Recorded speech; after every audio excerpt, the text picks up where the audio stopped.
It's blazing hot in most of the world during July and August, but not in these places. If you're tired of sweating through your summer vacation, I've got 11 destinations where it actually stays cool, and in some cases even cold. Yes, you might need a jacket, even in July. If you're sick of the summer heat, you can head to the southern hemisphere, and we will get there later, but if you want long days and amazing scenery, you can't do much better than an Alaska cruise. July and August are the most popular months for these cruises because the other months are often downright cold up there. These are the average August temperatures in Anchorage, and if you board your cruise in Seattle or Vancouver, it might be a bit warmer for parts of your journey, but you'll definitely be needing a jacket and you'll get some cool winds to go along with arguably the best cruise scenery in the world. In fact, cold temperatures are probably the most common complaint on these cruises, even in July and August. Alaska cruises typically cost more than similar Caribbean or Mediterranean cruises, but you can still book an inside cabin on one of these things in August starting around $600 per person, including all taxes. The flight might not be cheap either, but if you're really sick of the hot weather, this is one to consider. Speaking of Vancouver, the western part of British Columbia typically has very mild temperatures all summer to go along with long days and countless things to do. The city of Vancouver itself has a gorgeous setting, and especially in summer, it's one of the most pleasant cities in North America with a famously diverse food scene and interesting nightlife.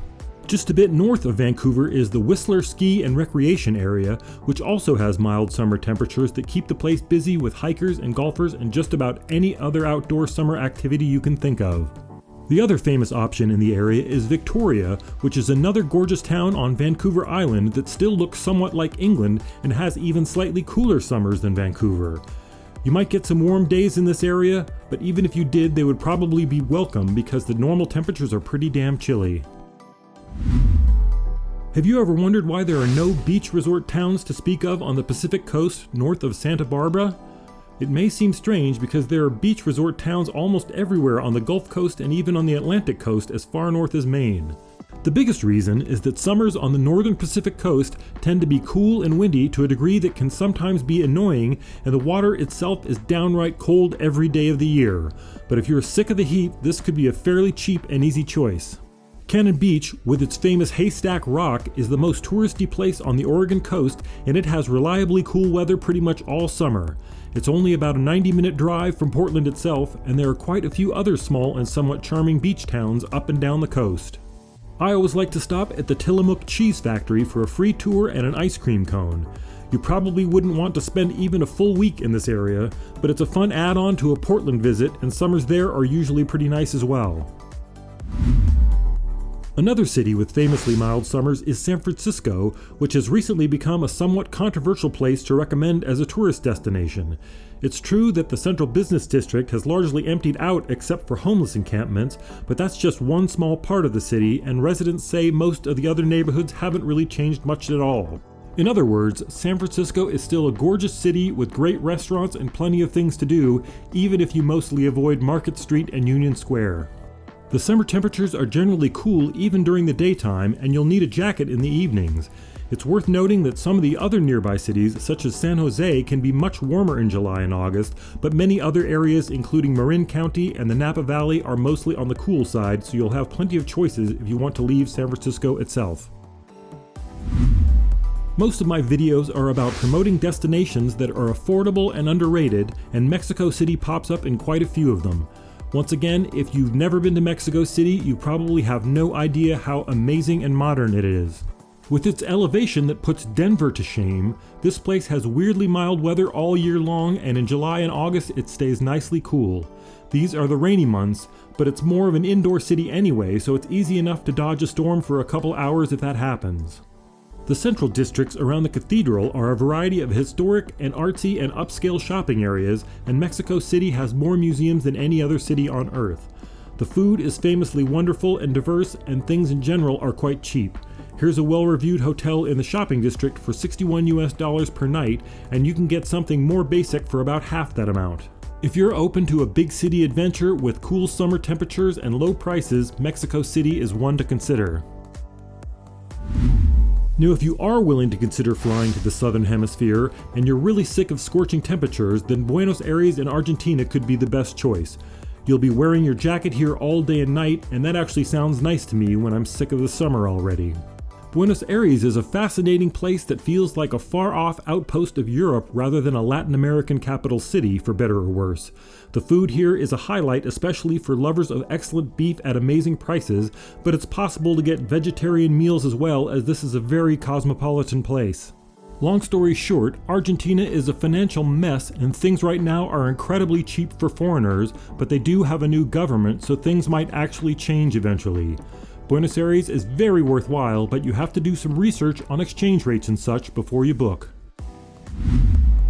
When people find out that I'm a travel writer, they often ask what is my favorite place I've ever been to, and my answer has been Iceland for the last 10 years.